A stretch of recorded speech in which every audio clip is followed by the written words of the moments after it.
Hello SSC পরীক্ষার্থীরা, কেমন আছো তোমরা সবাই? তোমাদের সামনে আবার একটা গুরুত্বপূর্ণ টপিকস নিয়ে চলে আসলাম, যেটা থেকে 90% স্টুডেন্টরা ভুল করো। আর তা হচ্ছে র্যামলে কোন কোন হিসাবগুলো বসবে না।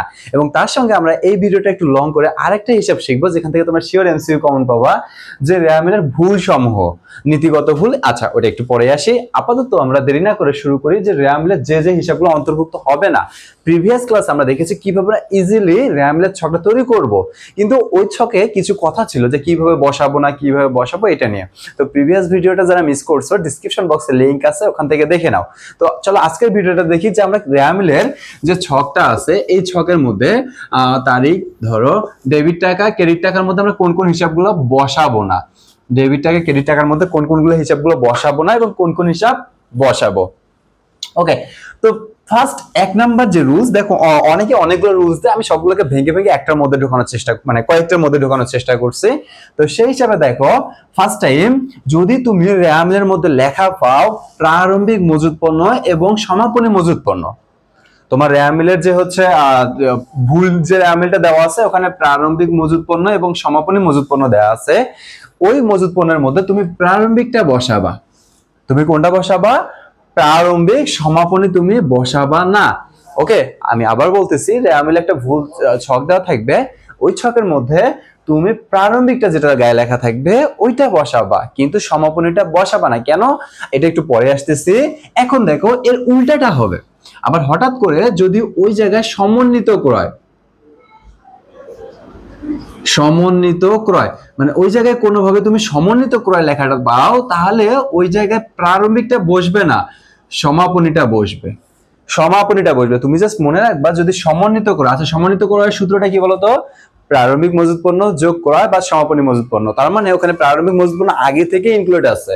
তো প্রারম্ভিক মজুদ যোগ ক্রয়, যাবতীয় ক্রয়, নিট ক্রয় মাইনাস সমাপনী মজুদ। ওকে, এই সূত্রগুলো আমরা ম্যাথ ক্লাসে শিখবো, বাট একটা জিনিস, সমন্বিত ক্রয় লেখা থাকলে আমরা প্রারম্ভিক মজুদ পণ্যটা বসাবো না, এইটা মনে রাখবা।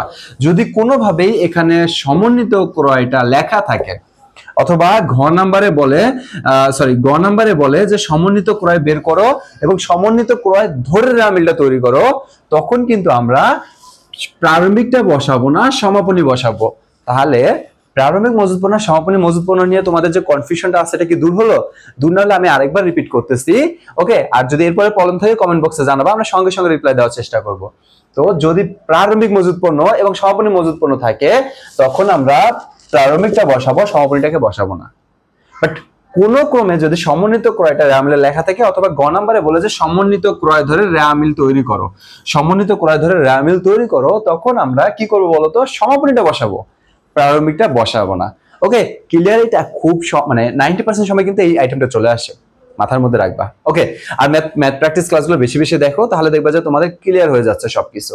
এরপর প্রারম্ভিক মণিহারি এবং সমাপনী মণিহারি, মণিহারির মধ্যে কোনো ঝামেলা নাই, জাস্ট প্রারম্ভিক মণিহারিটা আমরা বসাবো, সমাপনীটা বসাবো না। এটাকে বলা হয় ব্যবহারিত মণিহারি।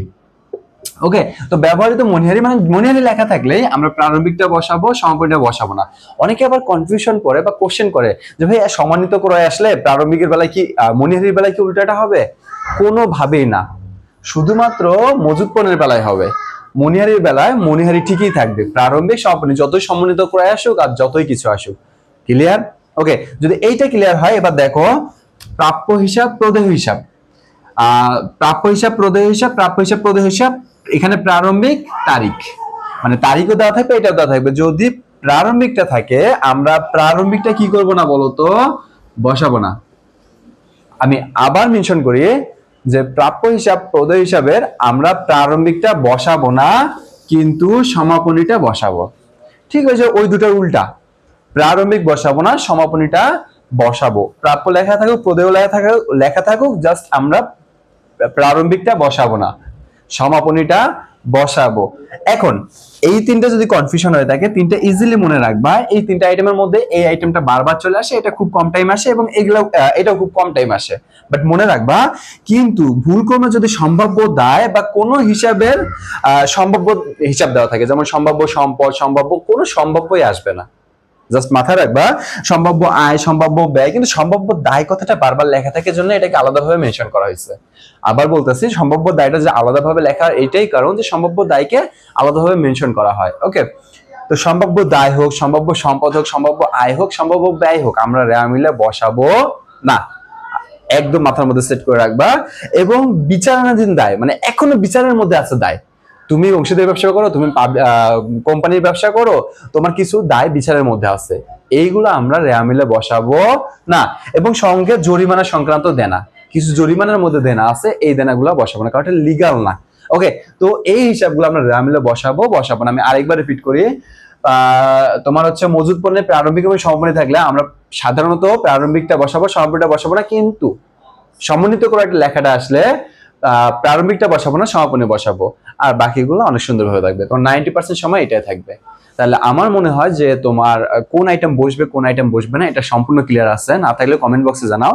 চলো আমরা আরেকটা গুরুত্বপূর্ণ আইটেম দেখি রেওয়া মিলে, সেটা হচ্ছে রেওয়া মিলে ভুল, যেখান থেকে তুমি এমসিকিউ এবং ক নম্বরটা 90% পাইতে পারো। তাহলে এখন আমরা খুবই ইন্টারেস্টিং রেওয়া মিলের কিছু ভুল দেখবো, যে ভুলটা থেকে এমসিকিউ মাস্ট আসবে, এটা এসএসসি বলো আর অ্যাডমিশনে বলো। ওকে, তো ফার্স্ট টাইম রেওয়া মিলে যে সমস্ত ভুল ধরা পড়ে, এইভাবে কিন্তু এমসিকিউটা আসবে যে রেওয়া মিলে কোনটা ভুল ধরা পড়ে, কোনটা ভুল ধরা পড়ে না, আর যে সমস্ত ভুল ধরা পড়ে না। ওকে, তো ফার্স্ট টাইম দেখো যেটাতেই খতিয়ান লেখা থাকবে, মানে এক কথায় দেখো হিসাব চক্রের প্রথমে কি করা হয়, লেনদেন শ্রেণীবদ্ধকরণ করা হয়, তারপর লেনদেন জাবেদাভুক্তকরণ করা হয়, দেন খতিয়ান তৈরি করা হয়। এখন তুমি জাবেদা করলা, জাবেদা করে খতিয়ানে লেখার সময় ডেবিট পাশে বেশি লিখলা, ক্রেডিট পাশে কম লিখলা, ডেবিটের টাকা ক্রেডিটে লিখলা, ক্রেডিটের টাকা ডেবিটে লিখলা। এই ধরনের যে ভুলগুলা, এই ভুলগুলা যখন আমরা দেখবো, মানে খতিয়ানে বাদ পড়ার ভুল, মানে খতিয়ানে তুমি এই ভুল ওটা হিসাবটা উঠাওই নাই, মানে জাবেদা থেকে খতিয়ানে বাদ পড়ে গেছে, কিন্তু তুমি বুঝতে পারবা যে খতিয়ানে বাদ পড়ে গেছে, যার জন্য আমিল মিলতে আছে না। আবার খতিয়ানে হিসাব পোস্টিং এর ভুল, তুমি ডেবিটের টাকা ক্রেডিটে লিখে ফেলছো, ডেবিটের টাকা ক্রেডিটে, এখন তোমার অনিশ্চিত হিসাব আসার সম্ভাবনা এখানে অনেক বেশি আছে, কারণ ডেবিটে হওয়ার কথা তোমার হচ্ছে এটা ক্রেডিট, এটা ডেবিট, ডেবিট ক্রেডিট, ডেবিটে হওয়ার কথা 70,000 আর ডেবিটে হওয়ার কথা হচ্ছে 90,000, তার মানে এখানে গরমিল হয়ে গেছে 20,000 টাকা, কি যে তুমি একটা কোনো আইটেমকে ক্রেডিট ডেবিটে এক্সট্রা লিখছো, তো এই পোস্টিংটা তোমার কি হয়ে গেছে, ভুল হয়ে গেছে, আর এই ভুলটা তুমি ইজিলি ধরতে পারবা, যার জন্য এটাকে বলা হয় যে সমস্ত ভুল ধরা পড়ে। দেন খতিয়ানে টাকার ভুল, যেমন বেশি টাকাকে কম করে দেখানো, খতিয়ানে কিন্তু এই সবগুলো হিসাব কোথায় হবে, খতিয়ানে, খতিয়ানে যে হিসাবগুলো হয় ওই ভুলগুলো আমরা ইজিলি বের করতে পারি কোথায়, রেওয়া মিলে। তাহলে তুমি এক কথায় মনে রাখবা যে সমস্ত হিসাব খতিয়ানে মানে ভুল হয়, ওই ভুলগুলো আমরা খুব তাড়াতাড়ি ধরতে পারি। এখন আমরা দেখি যে সমস্ত ভুল ধরা পড়ে না, এখান থেকে তুমি এমসিকিউটা মাস্ট কমন পাবা, যে সমস্ত ভুল খতিয়ানে ধরা পড়ে না। তো আচ্ছা, ফার্স্ট টাইম দেখো বাদ পড়ার ভুল। আচ্ছা, যদি হিসাবের বই থেকেই বাদ পড়ে, কোন হিসাবের বই থেকেই বাদ পড়ে, সেই ভুলকে তুমি ধরতে পারবা, এটা খতিয়ানে হোক, শ্রেণীবদ্ধকরণ হোক বা জাবেদা। যেমন মিস্টার রহিমের একটা ব্যবসা আছে, কোথাও হিসাবটা লেখাই হয়নি, আজকে 10টা লেনদেন হয়েছে, 7টা লেখা হয়েছে, 3টা লেখাই হয়নি, তাহলে এই ভুল কি তুমি ধরতে পারবো অত সহজে? তো ওই ধরনের ভুলটাকে বলা হয় বাদ পড়ার ভুল। এরপর আছে লেখার ভুল। লেখার ভুলটা কেমন, যে ডেবিটের হিসাব ক্রেডিটে লিখলাম, ক্রেডিটের হিসাব ডেবিটে লিখলাম, যেমন তোমার 500 টাকাকে আমি লিখলাম 50 টাকা, আবার 40,000 টাকাকে লিখলাম 4,000 টাকা। তো এই ধরনের ভুলগুলোকে আমরা বলবো লেখার ভুল। তো যখন টাকার অঙ্কে তোমার লেখার ভুলটা আসবে বা টাকার অঙ্কে কম বেশি হবে, ওই ধরনের ভুলটাকে আমরা কি বলবো বলতো, লেখার ভুল। নেক্সট টাইম অবশ্যই মনে রাখবা, আমি বলে দিব যে কোনটা থেকে তুমি এমসিকিউ শিওর কমন পাবা। আচ্ছা, এরপর পরিপূরক ভুল। পরিপূরক ভুলটা কি দেখো, তুমি ডেবিট সাইডে একটা আইটেম 50 টাকা লিখছো 500 টাকার জায়গায়, কিন্তু ক্রেডিট সাইডে আবার তুমি ওই যে আইটেমটা হচ্ছে 500 টাকার জায়গায় 50 টাকা লিখছো, তো ক্রেডিট সাইডে একটা আইটেম আছে 50 টাকা, ওটাকে তুমি আবার 450 টাকা মানে 500 টাকা লিখে ফেলছো, তো একটা কম করে তুমি আরেকটাকে বেশি করে লিখে ফেলছো। তো এই ধরনের ভুলটাকে বলা হবে পরিপূরক ভুল, মানে একটার সঙ্গে আরেকটা হিসাব মিলে যাবে। কিছু এক্সাম্পল আছে, যখন আমরা ক নম্বরে প্রশ্নটা পাবো ওখানে আমরা দেখে নিব যে কিভাবে লেখার ভুলটা তৈরি। দেন আছে বেদাখিলার ভুল। দেখো বেদাখিলার ভুল হচ্ছে জাবেদা থেকে খতিয়ানে, এখানে জাস্ট মনে রাখবা জাবেদা থেকে খতিয়ানে নেওয়ার সময় যে ভুলটা হয় ওই ভুলটাকে বলা হয় বেদাখিলার ভুল। আমি আবার মেনশন করতেছি, জাবেদায় টাকাটা আছে কিন্তু তুমি খতিয়ানে নেও নাই, এই ধরনের ভুলটাকে আমরা কোন ধরনের ভুল বলবো বলতো, বেদাখিলার ভুল। এবং সর্বশেষ ভুলটা হচ্ছে নীতিগত ভুল, যেখান থেকে তোমরা ক নাম্বারটা কমন পাবা, 100% ক নাম্বারটা কমন পাবা এবং এমসিকিউ বারবার চলে আসবে। নীতিগত ভুলটা কি, মূলধন জাতীয় ব্যয়কে মুনাফা জাতীয় ব্যয় হিসাবে দেখানো। যেমন তুমি সম্পদ ক্রয় করছো, 50,000 টাকার, কিন্তু ভুলবশত সম্পদের তুমি দেখাইছো ব্যয় হিসাবে 50,000 টাকা, হইতো কোথায় বলতো হিসাবটা? সম্পদে, বাট আমরা দেখাইছি কোথায়? ব্যয়ে। তো ব্যয়ে যে দেখালাম, এই ব্যয়ে দেখানোর কারণে আমাদের সম্পদবাচক হিসাবটা কি হয়ে গেল? ব্যয়। মানে মূলধন জাতীয় হিসাবটা মুনাফা জাতীয়তে চলে গেছে। আর এই ধরনের ভুলগুলোকে আমরা বলবো নীতিগত ভুল। আমি আবার মেনশন করি, লেখার ভুল তো লেখার ভুল, টাকার অঙ্ক কম দেখানো হবে 50 এরকম ভাবে। পরিপূরক ভুল, একটা ভুলের বিপরীতে আমরা আরেকটা ভুল লিখবো, মানে সরি আরেকটাকে আমরা টাকা দেখাবো। যেমন একটা জায়গায় আমরা আরেকটা দেখাবো, ওটার উদাহরণ দিলাম। তারপর বে দাখিলের ভুল, জাবেদা থেকে খতিয়ানে স্থানান্তর করার সময় যে ভুলটা হবে। এবং নীতিগত ভুল, মূলধন জাতীয় ব্যয়কে মুনাফা জাতীয় অথবা মুনাফা জাতীয় ব্যয়কে মূলধন জাতীয় ব্যয় বলা হলেই ওটা হবে নীতিগত ভুল।